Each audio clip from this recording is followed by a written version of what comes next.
Hello friends, आज बहुत दिनों के बाद फिर से एक वीडियो आ रहा है मेरे चैनल पे। आपको ऐसा लगने लगा होगा कि अब तो सब लग रहा है भूल ही गए हम लोगों को, ऑनलाइन वाले सारे भाइयों को भूल गए, पर ऐसा नहीं है। मैं अपने कामों में इतना ज़्यादा व्यस्त हो गया था कि मैं आप लोगों के लिए 2 मिनट का समय नहीं निकाल पा रहा था, पर अब से कंटिन्यूअस आपके लिए वीडियोस आएंगे। ठीक है, तो हम लोगों ने लास्ट चैप्टर जो पढ़ा था फिजिक्स में, वो शायद मेजरमेंट था। अब हम लोग कौन सा कंप्लीट करेंगे? केमिस्ट्री का chapter structure of an atom, जो कि यूनिट 2 है। स्ट्रक्चर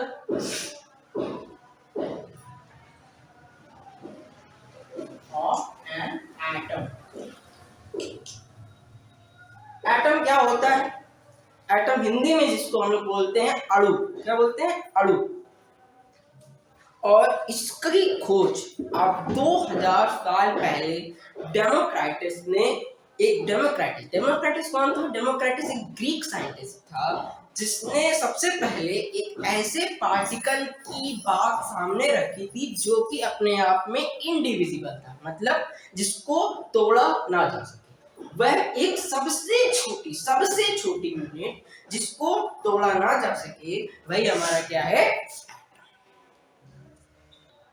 डेमोक्राइटस ने सिर्फ ये बात सामने रखी थी कि जो एलिमेंट्स हैं वो एक इनडिविजिबल पार्टिकल जो कि एटम है उससे कंपोज्ड होते हैं। पर इन 1808 एक साइंटिस्ट आए जिनका नाम था जॉन डाल्टन। उन्होंने अपनी एक पूरी थ्योरी बनाकर इसी बात को सिर्फ रखते हुए पूरी अपनी थ्योरी बनाई जिसका नाम था डाल्टन्स एटॉमिक थ्योरी। वो उस पूरी थ्योरी में उन्होंने इसी बात को पूरा एक्सप्लेन किया। क्या एक्सप्लेन किया? कि उन्होंने ये एक्सप्लेन किया कि जो सारे एलिमेंट्स हैं वो एक इंडिविजिबल पार्टिकल से बने हैं जिसका नाम है एटम्स। तो अब हम लोग पढ़ते हैं main points of Dalton's atomic theory. Dalton atomic theory की मेन पॉइंट्स क्या क्या थे? पहला पॉइंट क्या है? इसको अगर आप नोट्स बना रहे हैं इस चैप्टर के, तो इसमें पहला पॉइंट लिखिए कि elements are made up of small indivisible particle called. ठीक, जो एलिमेंट है वो एटम से बने हुए हैं जो कि एक इंडिविजिबल पार्टिकल। इंडिविजिबल मतलब जिसको और तोड़ा जा ना सके। ठीक, अब दूसरा point, atoms of the given particle given element are identical but differs from the atom. मतलब इसकी पॉइंट क्या है? ये कह रहा है कि एटम्स एक गिवन एलिमेंट के एक ही तरह के होते हैं। मतलब अगर हम लोगों ने जैसा पहले चैप्टर में पढ़ा, हाइड्रोजन के एटम की बात कर ले तो वो हाइड्रोजन का एटम ही होगा, वो ऑक्सीजन के एटम से डिफर करेगा। हाइड्रोजन का एटम ऑक्सीजन से डिफर करेगा, ऑक्सीजन का हाइड्रोजन से करेगा। और अगर हम लोग हाइड्रोजन और हाइड्रोजन को कंपेयर करेंगे तो हाइड्रोजन दोनों एक जैसे दिखेंगे, और ऑक्सीजन ऑक्सीजन को करेंगे तो दोनों एक जैसे होंगे। परंतु हाइड्रोजन और ऑक्सीजन दोनों को आपस में कंपेयर करेंगे तो दोनों अलग अलग। तो इसके लिए एक लाइन लिख लीजिए कि the atoms of the same element looks same but when compared to a different element differs।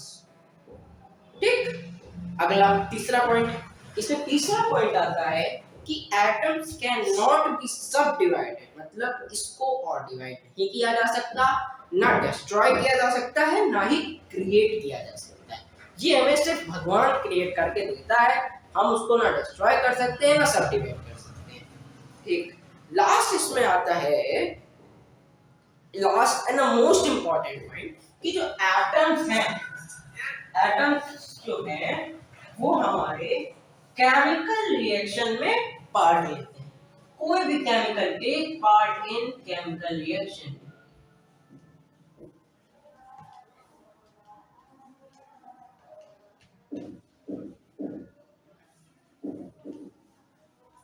मतलब कोई केमिकल रिएक्शन अगर हो रही है तो वो दो एटम्स के बीच से ही स्टार्ट होगी।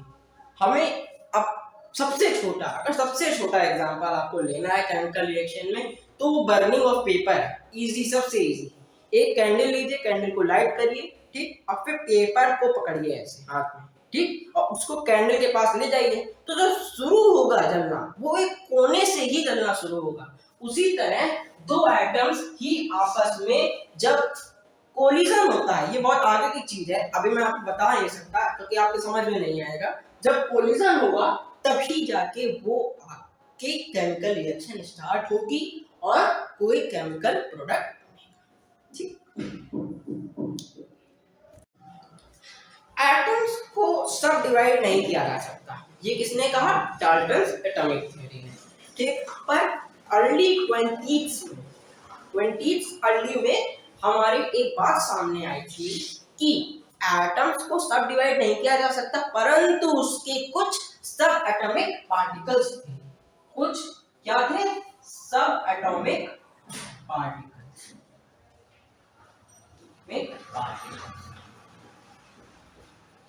वो कौन कौन से थे? पहला आता है आपका इलेक्ट्रॉन, दूसरा आता है आपका proton, and last is neutron. हम लोग इसको सब फिर से मैं क्लियर कर देता हूं कि एक एटम को हम लोग सब डिवाइड नहीं कर सकते, मतलब उसको तोड़ नहीं सकते, परंतु ये जो ये तीन चीजें हैं ये इनके अंदर रहने वाली चीजें हैं। ये इनके अंदर होती ही, एक एटम के अंदर ये तीन पार्ट होंगे ही होंगे। जब ये तीनों होते हैं साथ में तब जाके एक एटम बनता है। यहाँ पे अगर हम इसके अंदर की बात करें, ये इसके अंदर का पार्ट है, ये H है, इसके अंदर इलेक्ट्रॉन है, प्रोटॉन है, न्यूट्रॉन है, ठीक। तो अब सबके बारे में एक एक करके हम लोग क्लासिफाई करेंगे, तो एक सेकेंड का मुझे। So let's classify them. The first is our electron. Electron क्या होता है? ये तो मैंने पहली बार सुना है। ये क्या है? ये कुछ नहीं, बस इसको बस अगर आज आपने सुन लिया तो ये आपका पहली बार नहीं है, अभी ये अनंत बार आपको सुनना है। इसी से अब आपके सारे क्वेश्चन बनेंगे, आप ये समझ लीजिए। अगर आप आगे जाके जेईई की तैयारी करेंगे तो ये आपका जीवन साथी बन जाएगा, क्योंकि इलेक्ट्रॉन पे सबसे ज्यादा क्वेश्चन बनते हैं। इलेक्ट्रॉन क्या क्या नहीं करेगा, अभी आपको लगेगा कि इलेक्ट्रॉन नहीं, ये आपका बगल वाला साथी है, सच में ऐसे ऐसे काम इलेक्ट्रॉन करता है। पर अभी सिर्फ छोटे में हम लोग समझेंगे कि इलेक्ट्रॉन होता है। इलेक्ट्रॉन एक निगेटिव चार्ज होता है। क्या होता है? Negative charge. इसके पास कौन सा चार्ज आता है? माइनस। हमेशा चार्ज के पास कौन सा आएगा? माइनस। जिसकी एक स्पेसिफिक वैल्यू साइंटिस्ट ने कैलकुलेट करके रखी हुई है, जो कि होती है 1.67 into 10 to the power minus 19 coulombs. Coulombs is a unit of charge. Coulomb क्या होती है? Unit of charge. हम लोगों ने क्या कहा? यहाँ ये चार्ज की वैल्यू कर रहे हैं, माइनस चार्ज होता है इसके पास। चार्ज कितना होता है? 1.67 into 10 to the power minus 19 coulombs. और कूलम क्या है?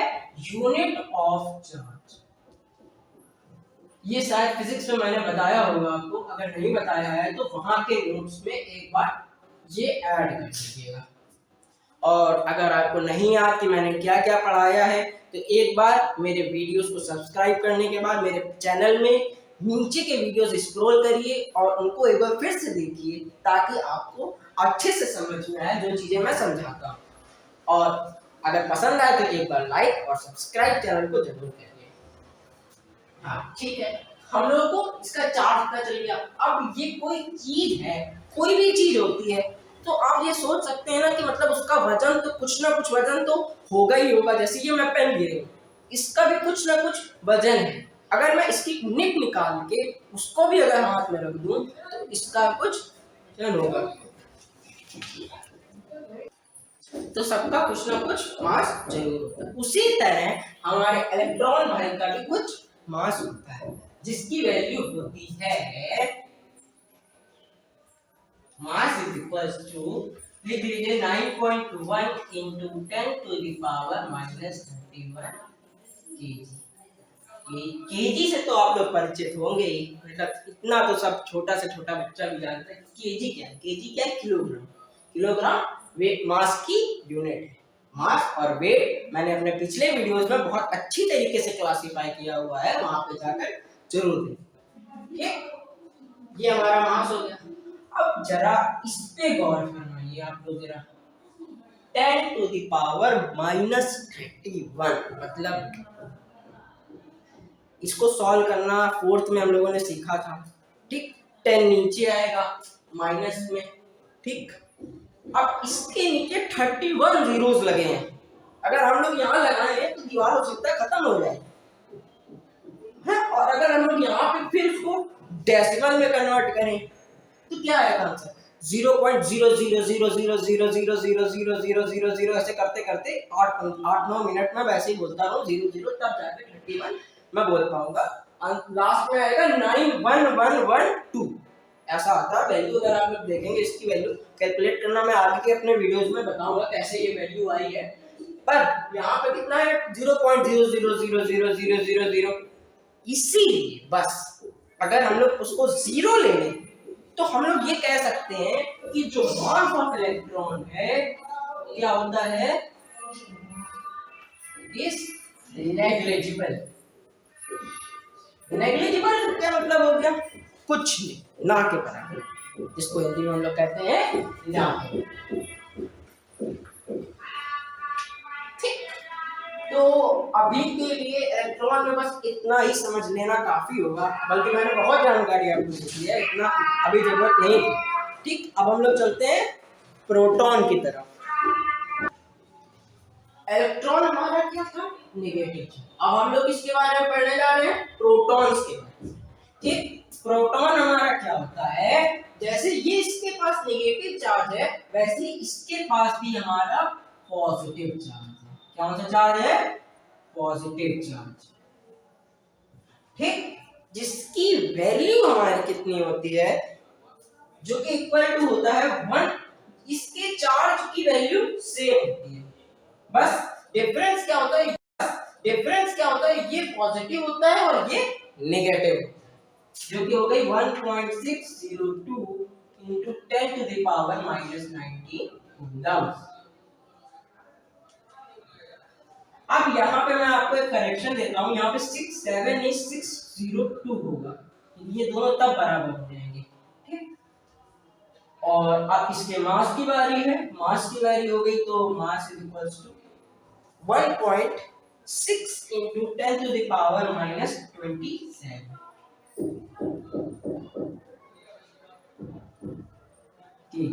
ये हमारा इसका मास हो गया प्रोटॉन का।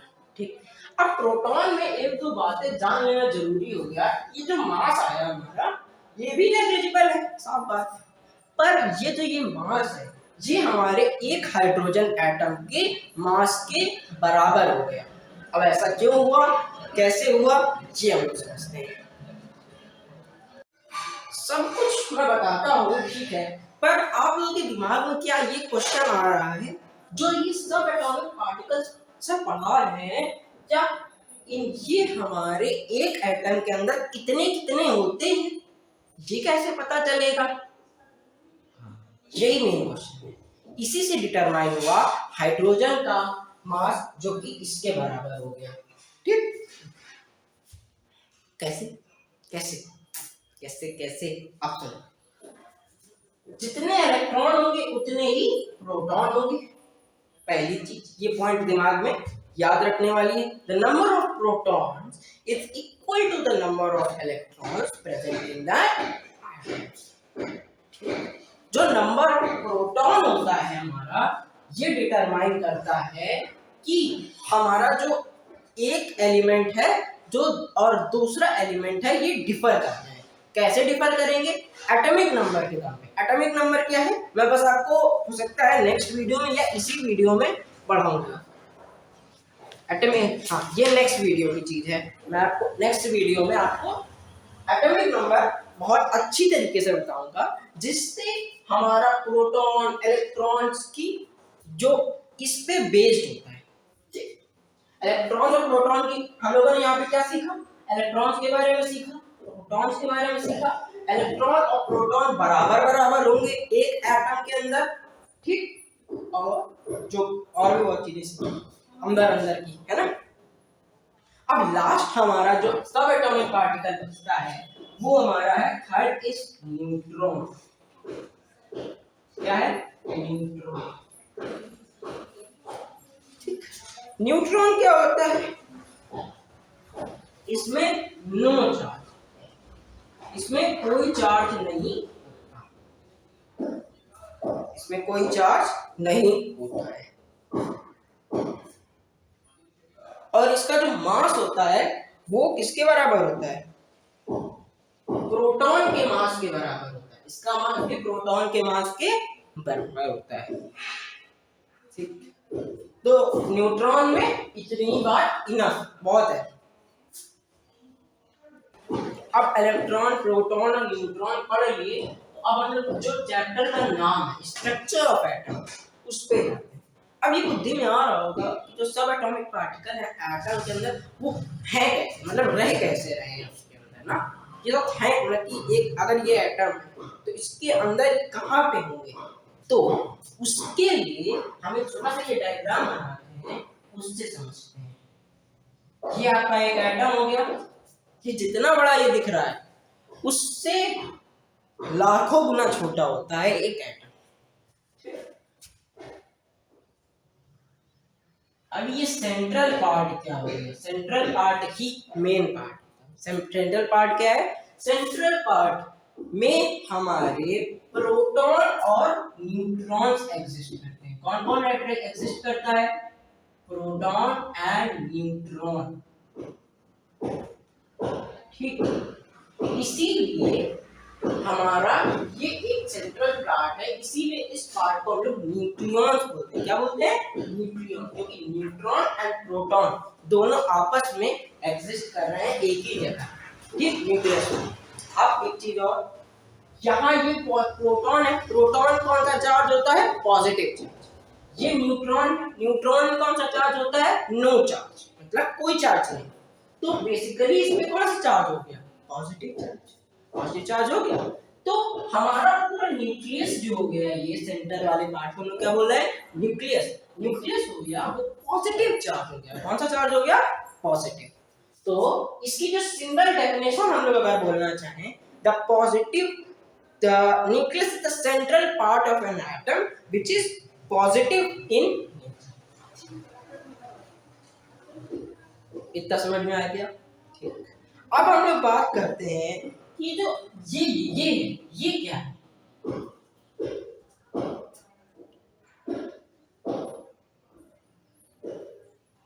हाँ, अब ये क्या है, और एक चीज और छूट रही है ना यहाँ पे, ये छूट रही है, ये इलेक्ट्रॉन्स कहाँ जाएंगे। और एक चीज ये भी नहीं समझ में आ रही कि ये क्या बना दिया है, और ये भी नहीं समझ में आ रहा है कि इलेक्ट्रॉन्स कहाँ जाएंगे। तो दोनों बातें आपस में इंटरलिंक्ड है। मतलब जो ये बनाया है मैंने, ये इसीलिए बनाया है ताकि इलेक्ट्रॉन्स को इसमें बांध सके। ये होती हैं हमारी ऑर्बिट्स या शेल। क्या होती हैं, ऑर्बिट्स और शेल। ये ऑर्बिट, इसी में इलेक्ट्रॉन रहता है। ठीक, इसी में इलेक्ट्रॉन होता है हमेशा।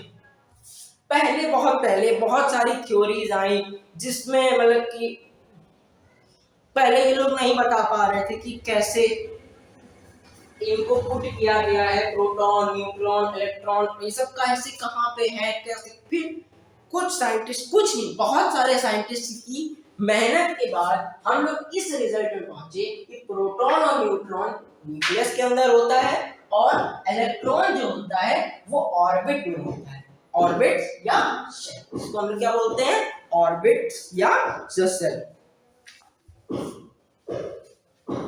अब इसकी जो ऑर्बिट और शेल को डिफाइन कैसे करेंगे, the electron revolve around a nucleus in a circular path called orbit or जो इलेक्ट्रॉन है इसी के आसपास घूमा करता है, ऐसे ऐसे ऐसे ऐसे, इसी ये शेल होता है। ठीक, ये हमारा इलेक्ट्रॉन होता है।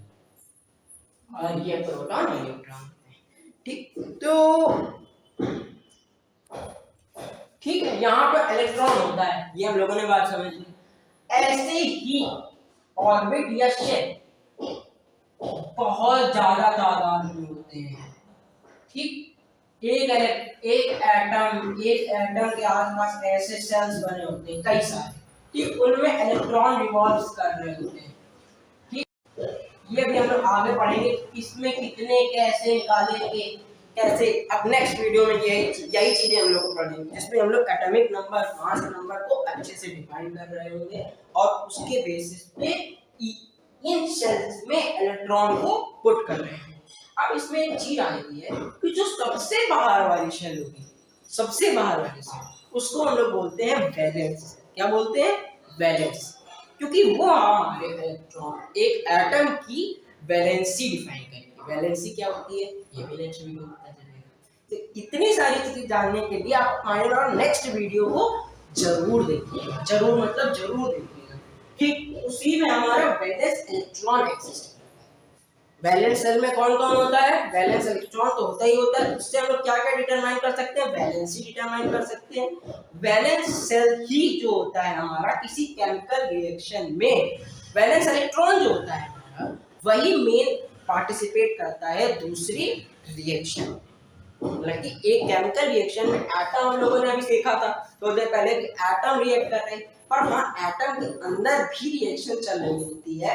जब वो रिएक्शन स्टार्ट होती है तब जाके हमारा एक केमिकल रिएक्शन स्टार्ट, जो कि एक कौन स्टार्ट करता है? वैलेंस इलेक्ट्रॉन स्टार्ट करता है।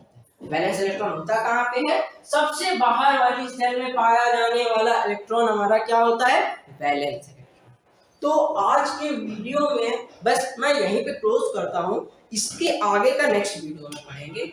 तो so thank you for watching my video and for wait for the next video.